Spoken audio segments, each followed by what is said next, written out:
Hey everybody, hope your week is off to a great start.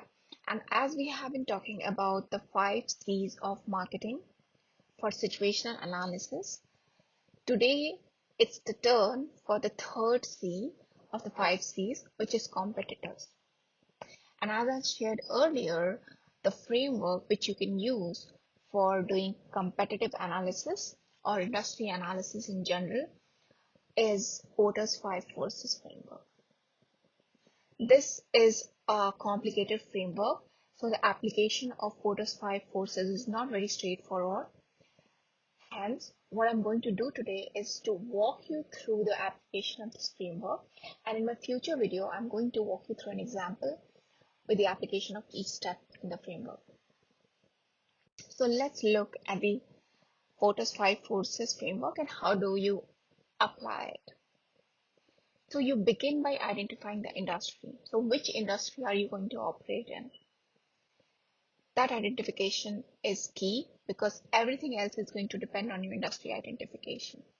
So identify the industry before even going any deeper and go back and forth, validate it if that's the right industry or not, because that is so important.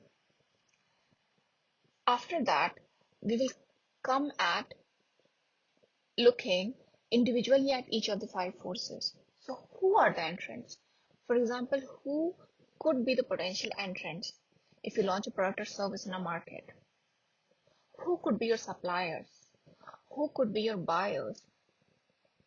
If you could have names or a category, that's even better. So identify the who. What could be the substitutes? Which product or which service can play as substitutes? Or even anything in the other industry can play as substitute. So identify the substitute. So once you are done with identifying the who for the 5 forces, look at the attributes of each force. For example, how much economies of scale they have, how much growth they have, then like profitability, how much profitable they are. So look at all these attributes for each of the 5 forces. And once you identify who, then what are the attributes, then rate it. Like what is going to be the competitive impact of each of these forces? And you can choose low, medium, high, or you can use any other scale according to the relevancy of the situation.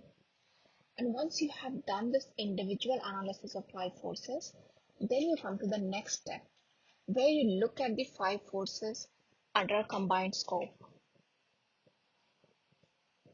And what is most important to understand here when you do an integrated analysis of these 5 forces is to identify what is going to be the weakest, or as we say, a pivotal force. So I can give you an example. There is a lot of competition in the airline industry, in the airline pricing. And it's not the same way as it was years ago. A few years back, it used to be that if one airline is increasing prices, the other airline is going to change their pricing immediately. It was such a competitive pricing market. So, so competitors in this scenario was the pivotal force, was the weakest. So even if other forces are kind of strong and one can hold, so if the entrants cannot enter easily because airline market is, I mean, you need to have some good amount of capital to enter an airline industry. Suppose supplier, again from suppliers, there can be some good resistance, buyers and substitutes. But if the competition is so much, only one force, since it is so weak, can bring down the industry profitability. So you must identify what is going to be the weakest of the pivotal force for your industry, for the market you're going to play into. Once you've identified that, also identify what can be the complement. So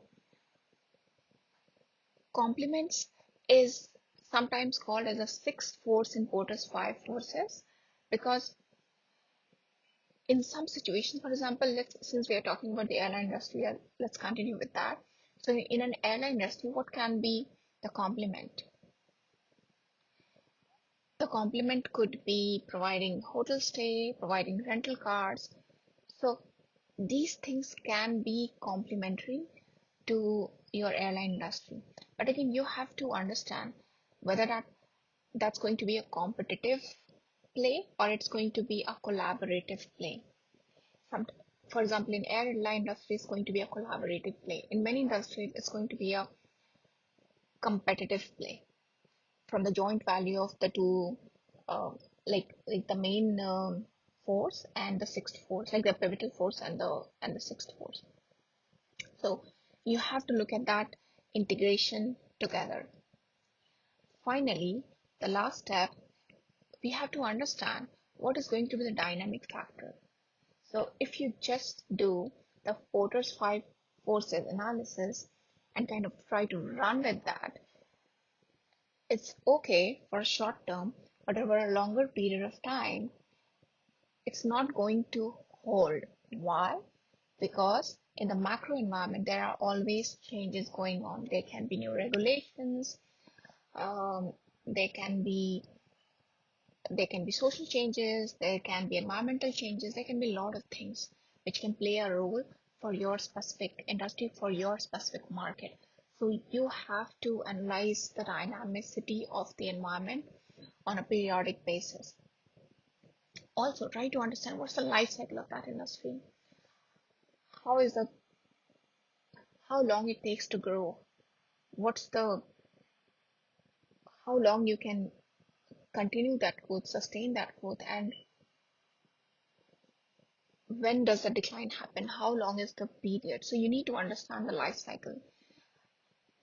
These all factors, individual analysis, integrated analysis, as well as looking at the dynamic forces in the industry and the market, will give you an idea of which market you're going to play, what situation you will be looking into if you go ahead with the launch of this product or service. And again, as we are doing the as we are on our next step to building our market strategy for creating, capturing, and sustaining value, this is key.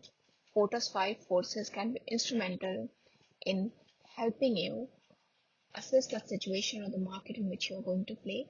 And it is a must before you go ahead with your marketing strategy and being sure that okay, you can create value from this market. I hope it gives you a good understanding of how to apply Fortis 5 forces.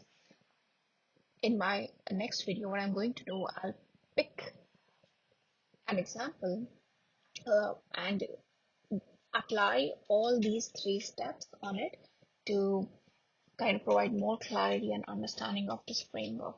But with that, I hope you would find this useful, and thanks. Bye for now.